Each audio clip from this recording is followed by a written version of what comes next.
Welcome to mission nobody சிவி அந்நேரம் பார்க்குற மூவி வந்து துரந்தர் 2025 ஆன ஒரு ஸ்பை ஆக்ஷன் த்ரில்லர் மூவி. இந்த படத்தோட ஃபுல் ரிவ்யூ பார்த்து நம்ம சேனலில் இன்னும் சப்ஸ்கிரைப் பண்ணாமல் பார்த்துட்டு இருக்கீங்கன்னா சப்ஸ்கிரைப் பண்ணுறது ட்ரெஸ் மேல் லாட் கைஸ். உங்களுக்கு நிறைய மூவிஸ் அப்டேட்ஸ் வந்துட்டு இருக்கும்.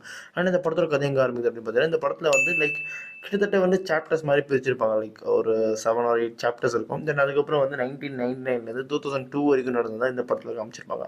1999 இது வந்து இன்ஸ்பயர்ட் பை ட்ரூ ஸ்டோரின்றது போட்டிருப்பாங்க. பட் எனக்கு வந்து நான் ஒன்றும் ரிசர்ச்லாம் பண்ணிட்டு வந்து ரிவ்யூ பண்ணல. நான் படத்தை பார்த்துட்டு வந்து எனக்கு என்ன புரிஞ்சோ அதை நான் பண்ணுறேன். ஓகேங்களா. 1999 வந்து ஒரு ஃப்ளைட்டை வந்து ஹாஸ்டேஜாக பிடிச்சி தென் அதில் வந்து இருக்கிற பேசஞ்சரை வச்சு டிமாண்ட் பண்ணி ஐஎஸ்ஐன்னு சொல்லப்படுற அந்த டெரரிஸ்ட் கேங் ஒன்று இருக்கும்ல, ஸோ அவங்களுடைய ஆட்களை வந்து ரிலீஸ் பண்ண வைக்கணும் அப்படின்றதுக்காக டிமாண்ட் வந்து விதிப்பாங்க. அப்போது வந்து ஒரு 3 பேரை வந்து ரிலீஸ் பண்ணுற மாதிரி இவங்களும் ஓகே சொல்லியிருப்பாங்க. தென் அது மட்டும் இல்லாமல் கேஷும் கேட்டிருப்பாங்க. எல்லாத்துக்கும் ஓகேன்னு சொல்லியிருப்பாங்க. அப்போ வந்து அஜய்ன்னு சொல்லிட்டு ஒருத்தர் இருப்பார். அவர் தான் வந்து இந்த இன்டெலிஜென்ஸ் இந்த சென்ட்ரல் இன்டெலிஜென்ஸில் வந்து ஒரு ஆளாக இருப்பார். ஒரு கொஞ்சம் பெரிய ரேங்கிங்கில் ஒரு ஆஃபீஸராக இருப்பார். ஸோ அவர் தான் வந்து இந்த நெகோசியேஷன் எல்லாத்தையும் முடிச்சிருப்பார். தென் அவர் என்ன பண்ணுவார் அப்படின்னு பார்த்தீங்கன்னா, அவங்களால வந்து நம்ம ஊருக்குள்ளே ஈஸியாக வர முடியாது, நம்மளாலேயும் அங்கே போகிறதுக்கு நம்மக்கிட்டேயுமே வந்து ஒரு பவர் இருக்கணும். அந்த பவருக்கு வந்து நான் வந்து நிறைய பிளான்ஸ் ரெடி பண்ணியிருக்கேன், அந்த பிளான்ஸ் நீங்கள் படிக்கணும்னு சொல்லிட்டு அவர் வந்து அவரோட ஹையர் அஃபீஷியல் கிட்ட அந்த ஃபைலை கொடுக்க, அதில் வந்து ஆப்ரேஷன் துரிந்தர்னு சொல்லிட்டு ஒரு விஷயம் இருக்குது. என்ன அப்படின்னு பார்த்தீங்கன்னா, இந்த ஐஎஸ்ஐ அவங்க வந்து எங்கே ஆப்ரேட் ஆகுறாங்களோ ஸோ அந்த இடங்கள்ல வந்து நம்மளுடைய ஏஜென்ட்ஸ் ஏஜென்ட்ஸ்ன்னு சொல்கிறத தாண்டி இந்த டெத் ரோவில் லைஃப் இன் பிரிசன் அப்படின்னு சொல்லிட்டு அந்த தண்டனை கொடுப்பாங்களே, சாகர வரைக்குமே ஜெயில் தண்டனை அப்படின்ற மாதிரி அந்த மாதிரி கைதிகளை செலக்ட் பண்ணி அவங்களுக்கு ட்ரைனிங் கொடுத்து தென் அவங்கள வந்து ட்ரெயின் பண்ணி இந்த மாதிரி மிஷனுக்கு அனுப்பலாம். அங்கே போயிட்டு 1 வருஷமோ 5 வருஷமோ 10 வருஷமோ இருந்து அவங்களோட மிஷனை வந்து அக்காம்ப்ளிஷ் பண்ணிட்டு இங்கே ரிட்டர்ன் வருவாங்க. ஸோ அந்த மாதிரி ஒரு ஆப்ரேஷனுக்கு பேர் தான் ஆப்ரேஷன் துரந்தர். ஓகேங்களா. அப்படிப்பட்ட ஒரு ஆப்ரேஷனில் வந்து அம்சான்னு சொல்லப்படுற ஒருத்தரை வந்து செலக்ட் பண்ணி அமுச்சு விட்ருப்பாங்க. அவரும் அங்கே போயிடுவார். போயிட்டு அந்த கேங்கையும் பார்த்துருவார். அந்த கேங்கை போய் பார்க்குறதுக்கு முன்னாடி அங்கே வந்து ஒரு லோக்கல் மாஃபியா கேங்கே இருக்கும்.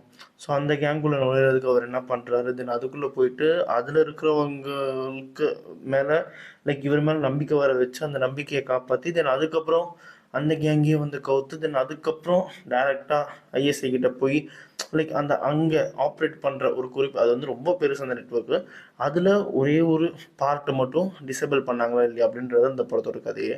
இந்த படத்தில் அது மட்டும் தான் இந்த ஃபர்ஸ்ட் பார்ட்டில் என்ன காமிச்சிருப்பாங்க அப்படின்னு பார்த்தீங்கன்னா, இந்த 1999 2002 வரைக்கும் நடந்தது. தென் அதுக்கப்புறம் வந்து அந்த மும்பை ஹோட்டலில் அட்டாக் நடக்கும், அந்த அந்த விஷயங்கள், அதுக்கு வந்து வெப்பன் சப்ளை பண்ணது.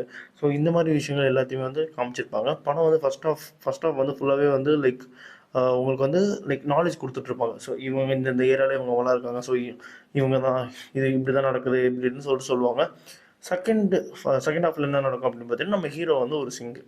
ஓகேங்களா. அவருடைய இடத்துல வந்து கை வைக்கிற மாதிரி பஞ்சாபில் அட்டாக் நடத்துகிற மாதிரி அம்ரிஸ்டரில் அட்டாக் நடத்துகிற மாதிரி அப்படி ஒரு விஷயம் சொல்கிற அந்த சமயத்தில் தான் ஹீரோ வந்து ட்ரிகர் ஆகி வேறு வழியே இல்லாமல் அப்போது அந்த டைமில் இருந்த அப்போது இந்த படத்தில் காமிச்சிருப்பாங்க ஒரு வில்லனை. ஓகேங்களா.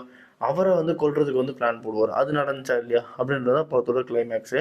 படத்தில் வந்து பார்ட் 2 இருக்குது. ட்ரைலரில் வந்து பார்ட் 2வில் வர நிறைய கிளிப்ஸை யூஸ் பண்ணியிருப்பாங்க போல். ஏன்னா வந்து அந்த ட்ரைலரில் பார்த்த நிறைய சீன்ஸை வந்து நான் படத்தில் மிஸ் பண்ணிட்டேன். ஸோ என்னை பொறுத்த வரைக்கும் இது வந்து ஒரு ஆவரேஜ் மூவி. எனக்கு வந்து நான் வந்து நிறைய எதிர்பார்த்து போனேன். பட் அதெல்லாம் தாண்டி ஓகே, ஒரு ஒரு ஒரு ஒரு குட் ஸ்டார்ட் அப்படின்னு சொல்லுவோம். அதனாலேயே வந்து இந்த படத்துக்கு வந்து நான் ஒரு 3 டோனர்ஸ் தருவேன்.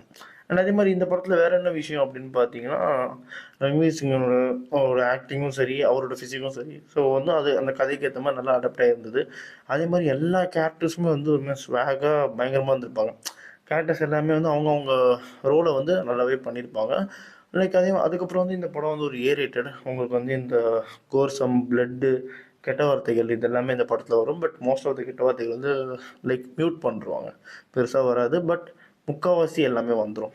ஓகேங்களா. ஒரு வேளை உங்களுக்கு வந்து இந்த வீக்கெண்டு போய் பார்க்கணும், எப்படி சொல்கிறது, ஒரு நல்ல ஒரு ஆக்ஷன் இல்லைனா ஸ்பை பேஸ்டு மூவி பார்க்கணும், இந்த மூவி வந்து நான் கன்சிடர் பண்ணுவேன். ஆனால் ஆவரேஜ் அதனாலே 3 டோனர்ஸ். அண்ட் இதே மாதிரி மூவி பார்க்கணும் நம்ம சேனலில் சப்ஸ்கிரைப் பண்ணால் நம்ம நோ படி இன்னொரு சந்திக்கிறேன். Bye, have a great day guys.